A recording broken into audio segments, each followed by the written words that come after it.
The most adventurous and lonely task in the Royal Australian Air Force today is done by the officers and airmen of the RAAF's Antarctic flight, based at Mawson in the Australian sector of the Antarctic continent. Every year, a new party of RAAF men goes to the National Antarctic Research Expedition ship to relieve the party which has been flying during the previous winter. The RAAF men are part of the Australian expedition. The RAAF maintains 2 Canadian Beavers and a small Oster light aircraft at Mawson Base in the Antarctic.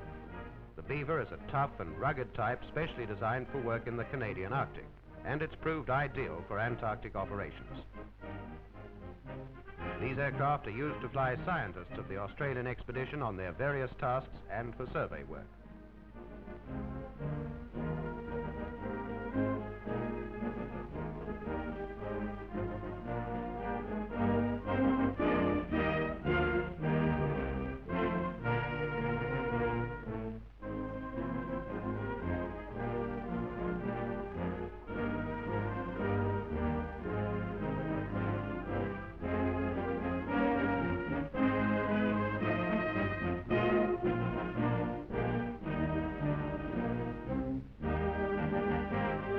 These RAAF men are really explorers of the unknown. In 1956, they discovered the world's greatest glacier, a river of ice at least 200 miles long, deep in the Prince Charles Ranges. It's hard to believe that these are 10,000-foot mountains, buried in snow and ice almost to their peaks. These pictures give some idea of the immense depth of the eternal ice which covers the lonely Antarctic continent.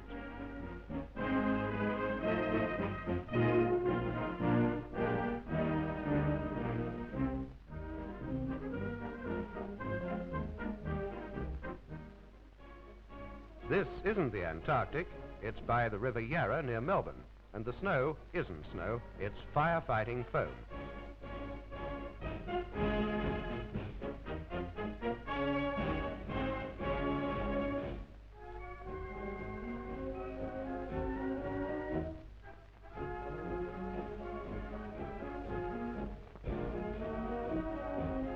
Every aerodrome, RAAF or civil, needs a well-trained staff to cope with the possibility of fire. RAAF men are trained for this job by the Melbourne Metropolitan Fire Brigade.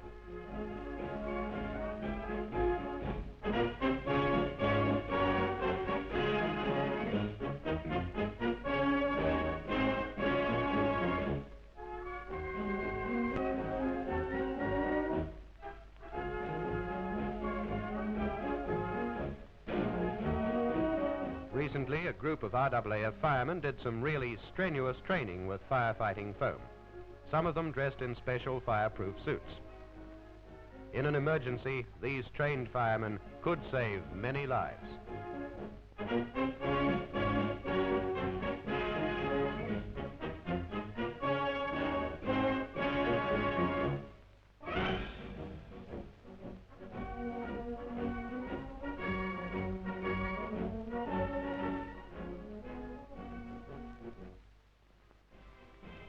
The biggest news in the RAAF today is the order that's been placed for 12 of these big Lockheed C-130 Hercules prop jet transports.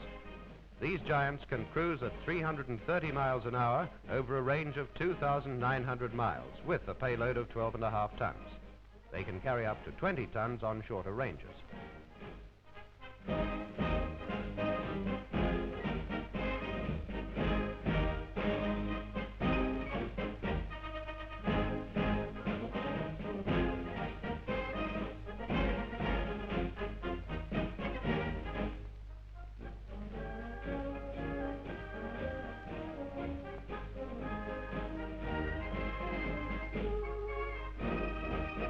The C-130 is already in squadron service with the United States Air Force.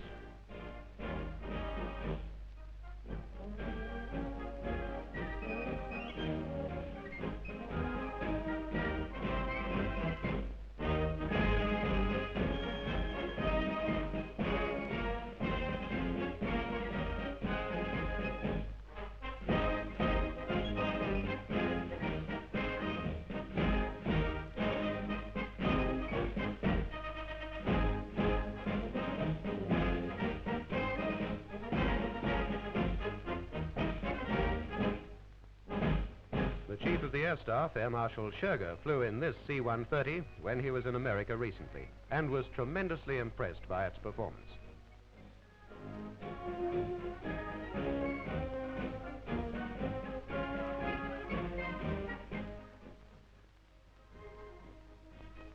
Australian design and engineering staffs at the Government Aircraft Factory near Melbourne have designed and built one of the world's best pilotless target aircraft, the Jindivik.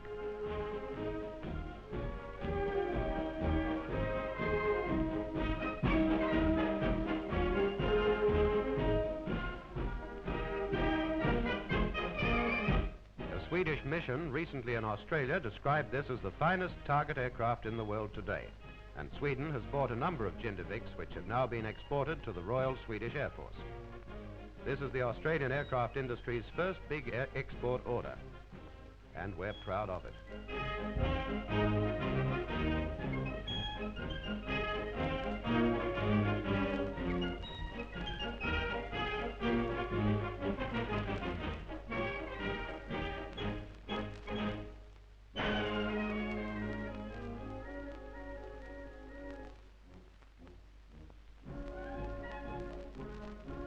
The Royal Australian Air Force is responsible for the actual operation of the Jindiviks at the long-range weapons establishment at Woomera. The Jindiviks are really aircraft flown by pilots who remain on the ground and guide their aircraft from takeoff to landing by radar control. Their operation is a job for highly skilled and well-trained personnel who are building up a backlog of experience which will be invaluable in the future.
The Jindivik is not a guided missile. It's a pilotless target aircraft, an aeroplane whose pilot stays on the ground.